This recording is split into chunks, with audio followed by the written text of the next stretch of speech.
upang ikahiya niya ang kanyang ginagawa.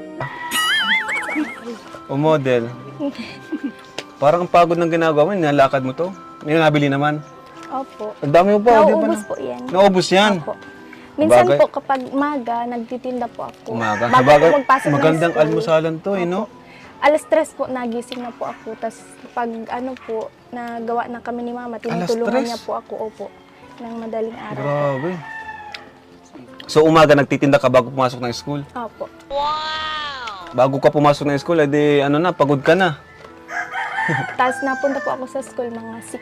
Si Papa Sa mga po kasi panggastos? nakiki-extra lang po. Hirap po sa pambaon. Hirap sa pambaon. Kaya nag-ano na lang po ako. Masarap, malambot, Yung may cheese natitira pati. ko pong baon, binabudget ko na lang po para sa pambili ng mga ingredients. Opo. Grabe. Edi yung kikitain yan, saan yun kinagastos? Pambaon ko po, tapos pambaon po ng mga kapatid ko. Pati kapatid mo. Ilan ba kayong magkakapatid? 4 po. 4. Ako po yung panganay. Panganay ka. Opo. Bintin po. Anong grade mo na? Grade 12 po. Graduating na po. Grade 12. Pwede mo pa sa amin ikwento ang buhay niyo, pamilya? Ano yung tanging panalangin mo kay Lord na gustong-gusto mo talagang sagutin ng Panginoon? Sana po, may makatulong po sa akin.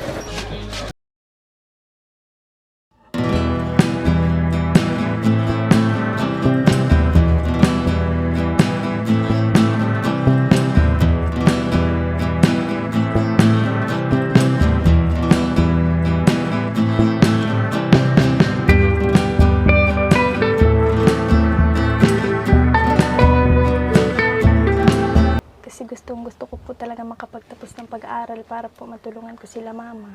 Lahat po gagawin ko para makapagtapos ng pag-aaral para po maiahon ko rin sila Mama sa kahirapan. So sa ngayon, Carla, bigay ako sa inyo. Wala naman kasi kaming dalang bigas saka groceries kasi biglaan din yung nakita ka namin. Bibigay ako sa yung pera, sana makatulong sa iyo. May pasok ba kayo? Nagpapasok ka ngayon? Grade ano ka? Grade 12 po. Grade 12. So next year, college ka na, ano?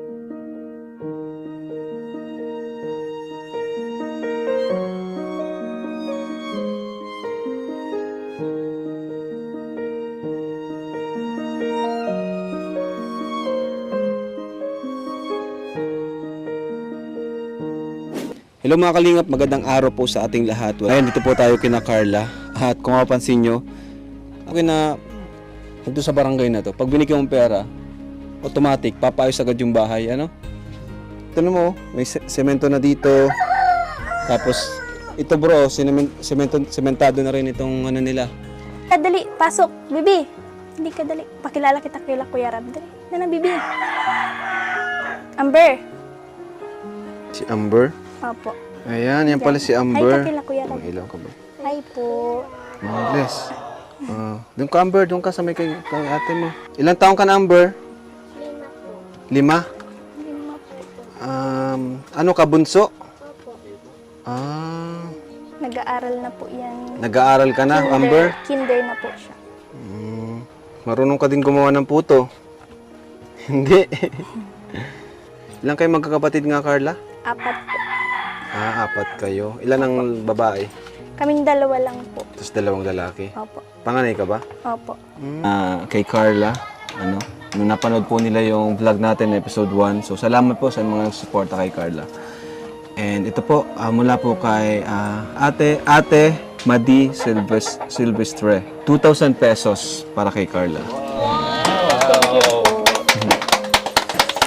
Alam mo na si Rosa, taga barangay, paras kayo ng barangay. Sila mama mo, okay naman daw sa kanila yung ganito yung pag-vlog namin. Opo. Okay naman daw. Ano sabi nila nung, nakatulong ka sa kanila dito sa pagpundar ng bagong Kisame? Ano yung sabi nila sa inyo? Nagpapasalamat din po sila sa inyo. Yan. Dahil po dun sa tulong niyo, na ipaayos na po yan ngayon. Aba, ang galing itong batang to Hala ka dyan, Bi. Saan ang CR nyo pala dito? Wala po. Kilatiya po kami ng CR.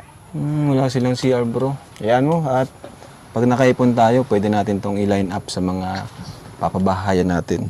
Okay ba sa'yo, Carla? Ito, pag itong bahay nyo isama sa mga pabahay natin.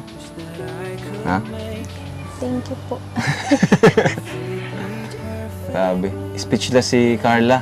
Kaya tayo siya makapaniwala. Itong lupa, kaninong lupa ito? Ano po, naibenta na nga po ito. Sabi nga po, papaalisin daw po kami dito. Oh, di rin sa inyo. Opo.